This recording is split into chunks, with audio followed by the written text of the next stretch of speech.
Good evening, everybody. How are you? We'll just wait for a few minutes till we see everybody coming in.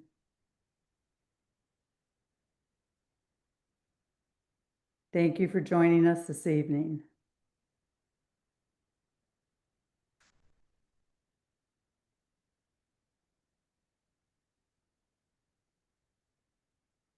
Thank you for joining us. We're just pausing for a few moments to allow everybody to come in this evening before we get started. Thank you for being patient.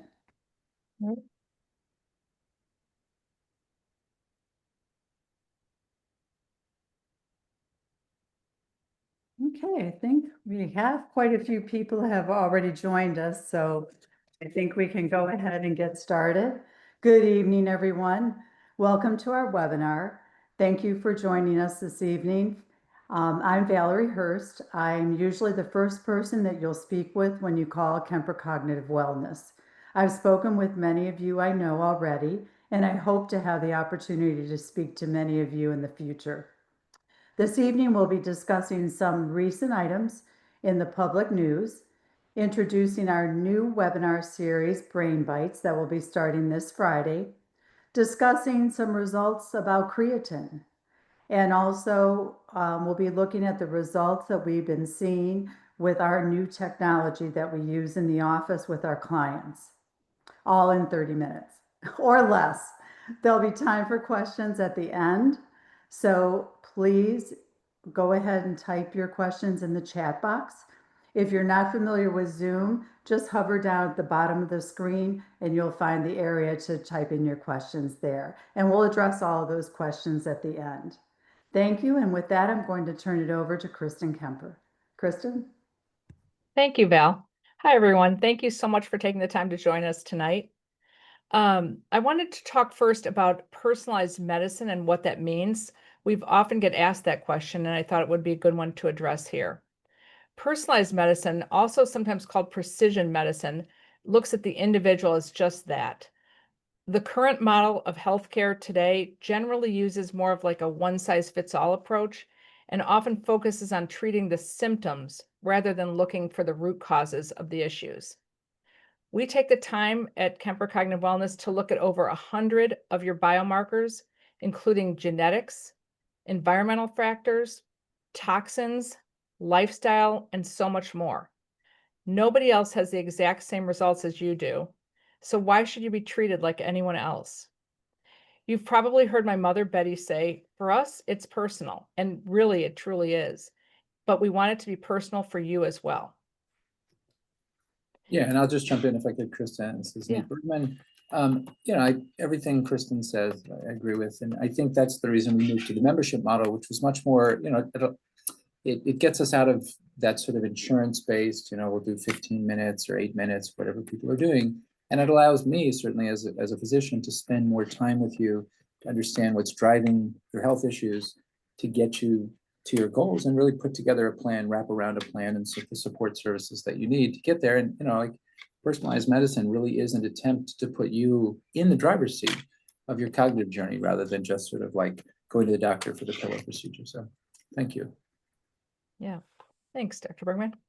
Another thing I wanted to address tonight, I just felt it was timely. A few weeks ago, there was an article published in the New York Times that was very critical of Dr. Bergman, or Dr. Dale Bredesen's RECODE program. For those of you who are not familiar with Dr. Bredesen, he is the author of the popular book that came out several years ago called The End of Alzheimer's. I felt that we should address this because although we have a very different program, we do use some of the same approaches as Dr. Bredesen and others in the field of personalized medicine. And we mentioned this article because it spoke to some features of care, such as supplements and diet, areas that we at Kemper know can improve overall health. The article focused on one single patient who was further along in the dementia journey and tried the RECODE program. And she and her husband eventually stopped the program after just a few months. But we didn't want one negative article thwarting the progress that people have made and are continuing to make in their fight against cognitive decline. You and your journey are personal, and your protocols should really be personal as well. It's important.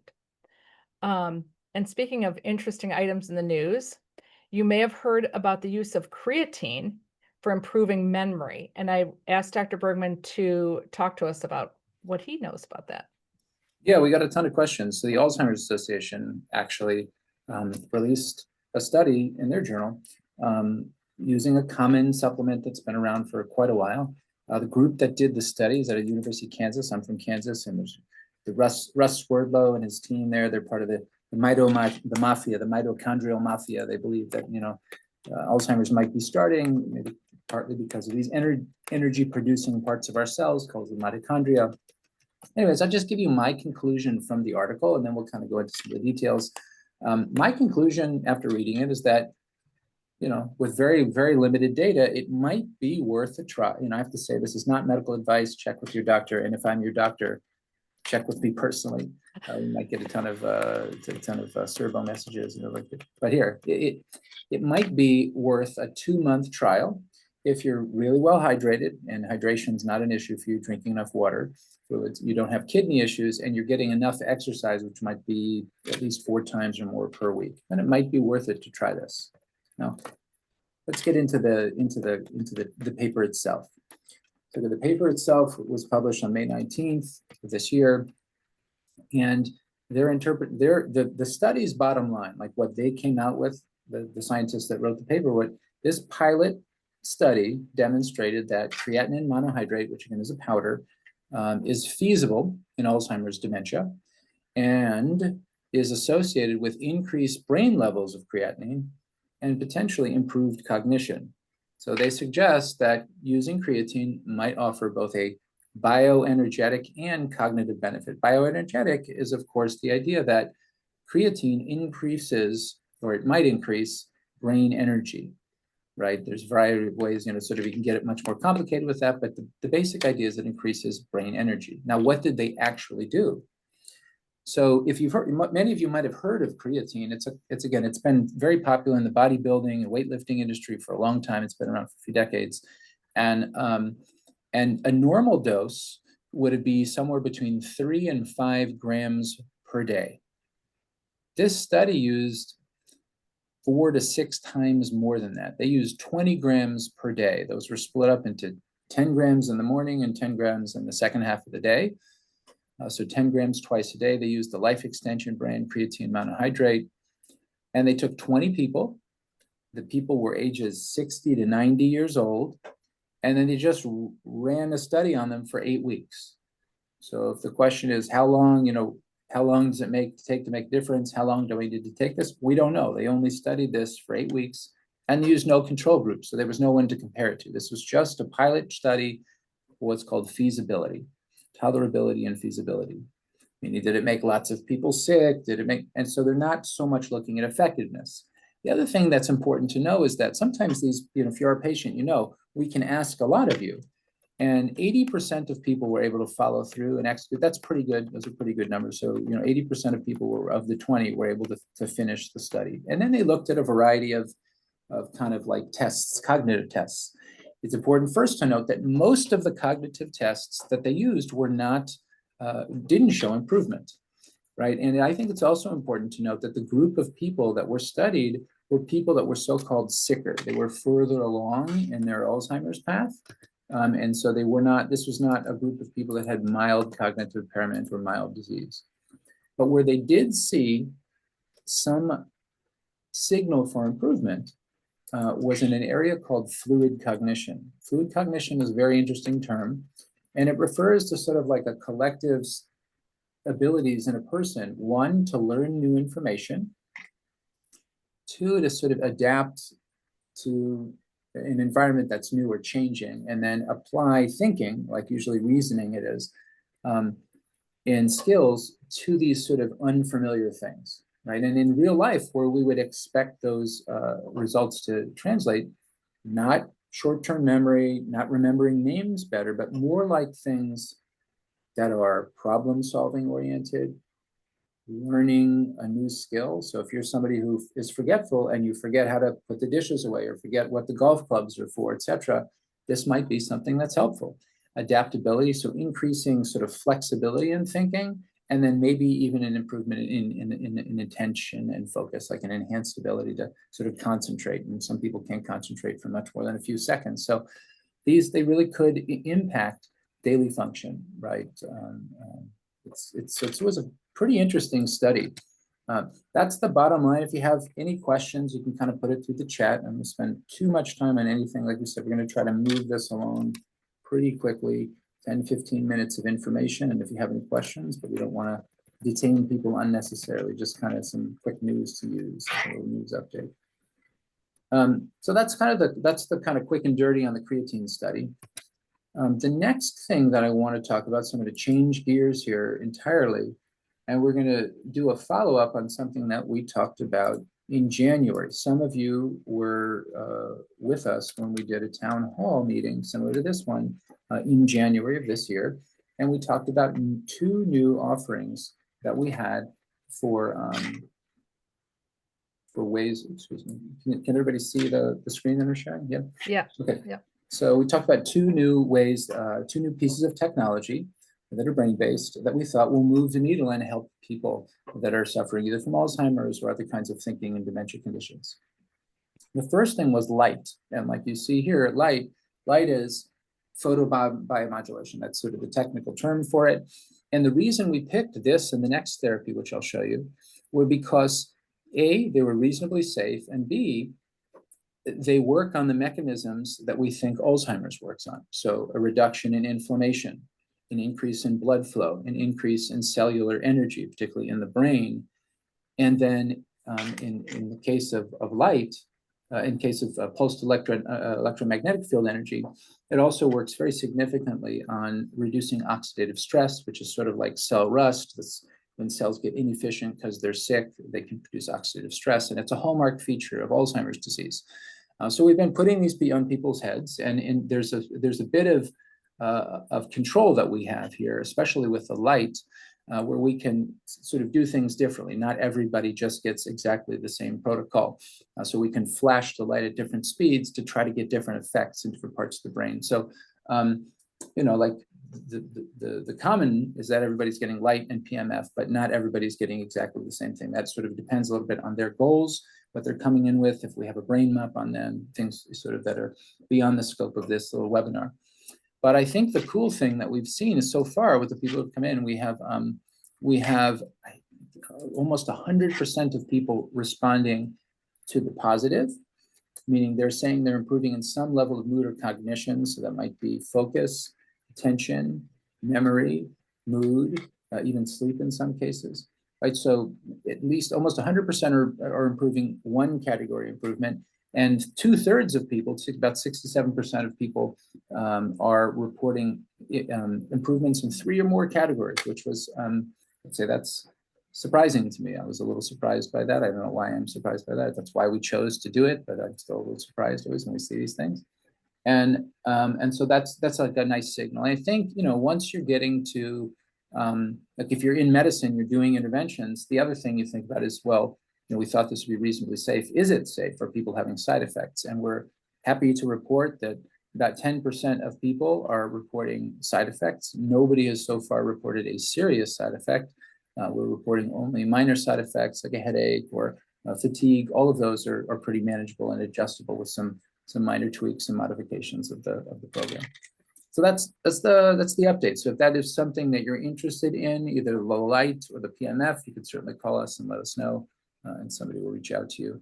Good team. And I'll mention, Dr. Bergman, these are totally non-invasive therapies. So it's just wearing a helmet, essentially, or having these little paddles Velcro to you. They don't hurt. All you have to do is sit in the recliner. Yeah.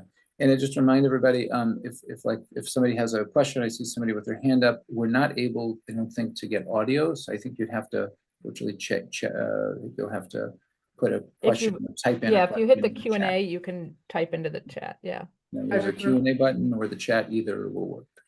Dr. Bergman, did you want to mention, or I'll mention, if you're part of the Kemper family, that means that you are a member of Kemper Cognitive Wellness, or your family is part of Kemper House. then you're welcome to try neuromodulation for free. First time. So a first session, just to see how it works for you, see if it's something that you're interested in. So I have a free trial, one session, but it's open to Kemper family members at Kemper House and Kemper Wellness. Thank you. And just for the last little update, we have our dietitian, Nikki Gould, who's going to tell you about a new program she's offering called Brain Bites. Thanks, Dr. Bergman. I'm so excited to launch our new mini webinar series called Brain Bites. I will discuss a new topic each session and give you nutrition, supplement, lifestyle tips to support not just your cognitive health, but your overall health as well.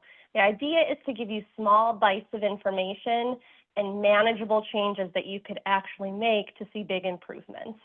We're kicking it off this Friday, June 13th at 11:30 a.m., discussing the top 5 foods to feed the brain. So other upcoming topics are Supplements 101, where I'll take you through kind of the wild, wild west of supplements, what to look for, what to stay away from. And then in July, I'm going to focus on hydration and electrolytes. So if you are interested, you can check out the events section on our website, kemperwellness.com. You can register. You do need to register for this.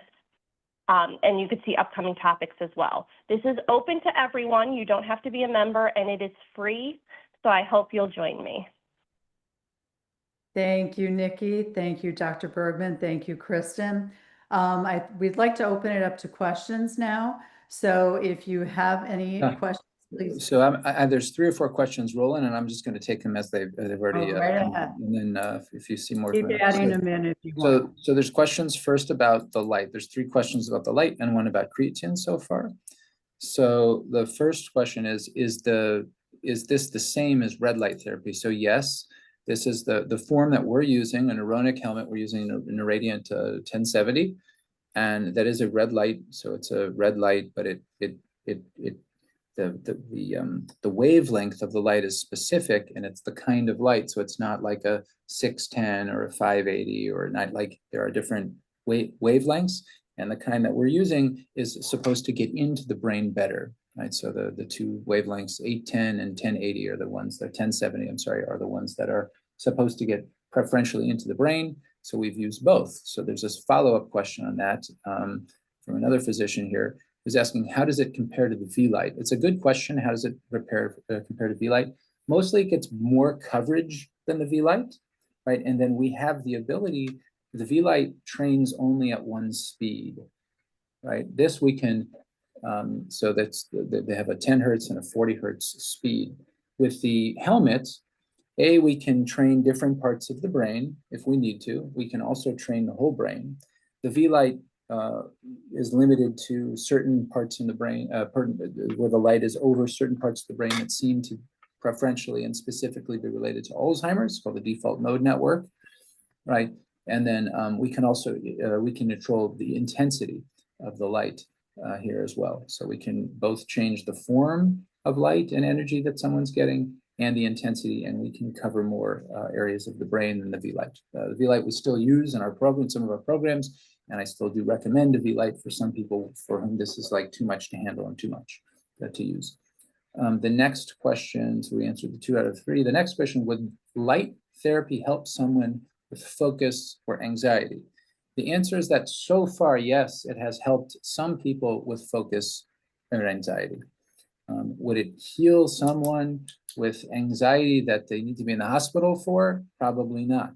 Would it help someone sleep better, be less anxious? It seems so, at least in a few cases so far, right? And so we're open to trying, more.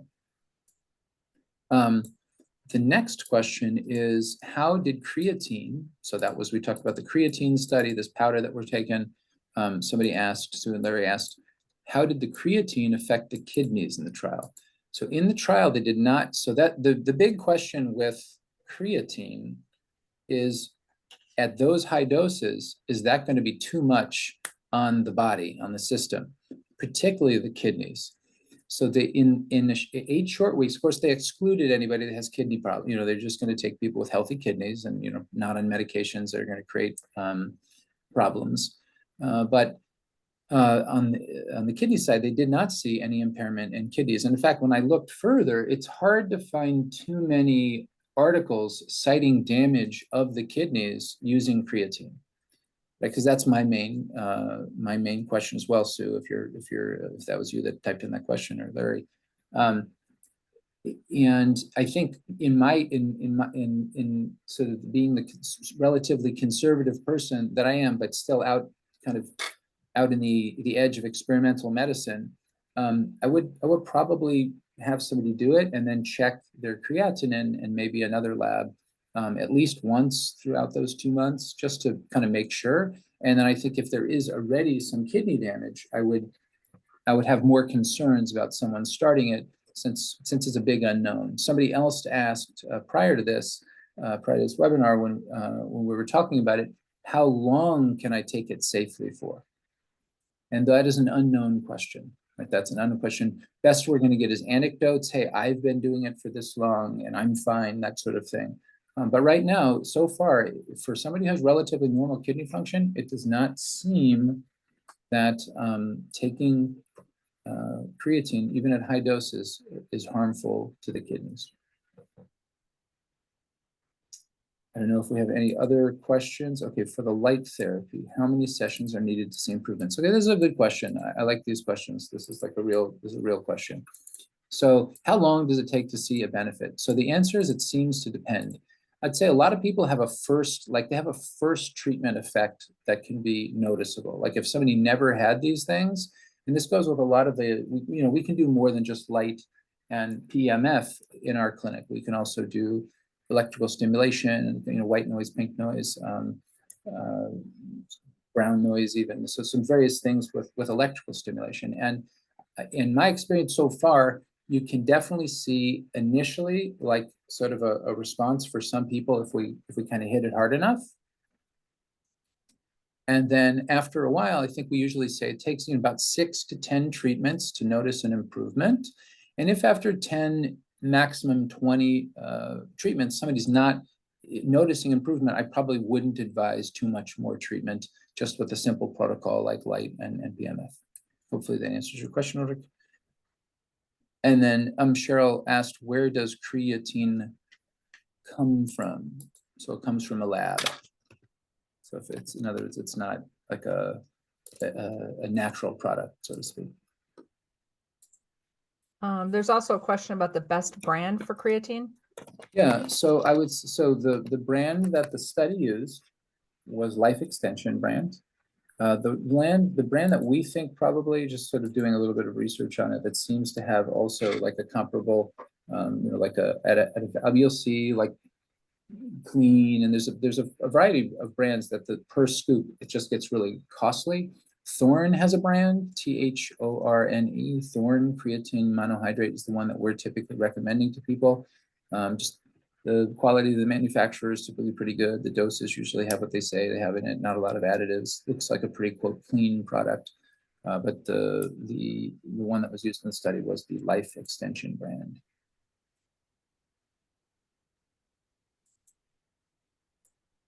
Okay. I don't see anything else. Okay, well, we got it done in 25 minutes, friends. That was pretty good.